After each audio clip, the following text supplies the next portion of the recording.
সকলকে English grammar লার্নিংয়ে আরেকবার স্বাগতম। ফলো, শেয়ার, লাইক করবেন। আজকে আমরা গ্রামের আরেকটি গুরুত্বপূর্ণ জিনিস নিয়ে শিখব, যেটি অনেকেই জানে না। সাথে সাথে ইংলিশ গ্রামারের অনুশীলনটাও হয়ে যাবে।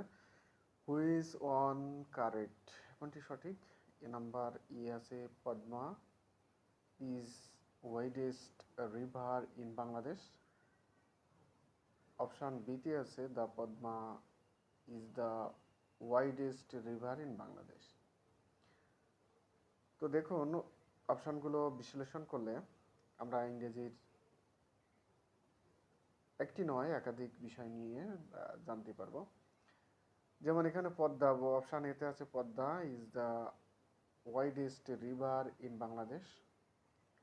তাহলে বাক্যটি এরকম, পদ্মা, তাহলে পদ্মা একটি নদীর নাম। আমরা জানি নদীর নাম হলে তার আগে আর্টিকেল দিয়ে বসার কথা, কিন্তু এখানে বসে নাই, যে কারণে এটি ভুল। এবং এখানে ওয়াইডেস্ট মানে সবচেয়ে প্রশস্ততম, তাহলে সুপারলেটিভ ডিগ্রি মানে সবচেয়ে বেশি, সবচেয়ে সুপ্রিম বোঝালে সুপারলেটিভ ডিগ্রি হবে। এবং আমরা জানি সুপারলেটিভ ডিগ্রির আগে সাধারণত আর্টিকেল দিয়ে বসে, তো ওয়াইডেস্টের আগে দিয়ে বসালে এখানে সঠিক হতো রিভার ইন বাংলাদেশ, এটি সঠিক আছে। এবার অপশান বিতে যদি আমরা দেখি, the Padma is the widest river in Bangladesh, Padma নদীর নাম হওয়ার কারণে এখানে আর্টিকেল এর আগে দিয়ে বসছে, যেটা গ্রামাটিক্যালি কারেক্ট। এবং ওয়াইডেস্ট এর আগে দিয়ে বসছে, কারণ সুপারলেটিভ ডিগ্রির আগে দিয়ে বসার কথা। তাহলে এই অপশান বি হলো আমাদের সঠিক উত্তর। তাহলে এখান থেকে আমরা কি শিখতে পারলাম আজকের গ্রামার এই যে ক্লাস থেকে? যে নদীর নামের আগে, যে কোনো নদী হোক, তার নামের আগে অবশ্যই আর্টিকেল দিয়ে বসবে।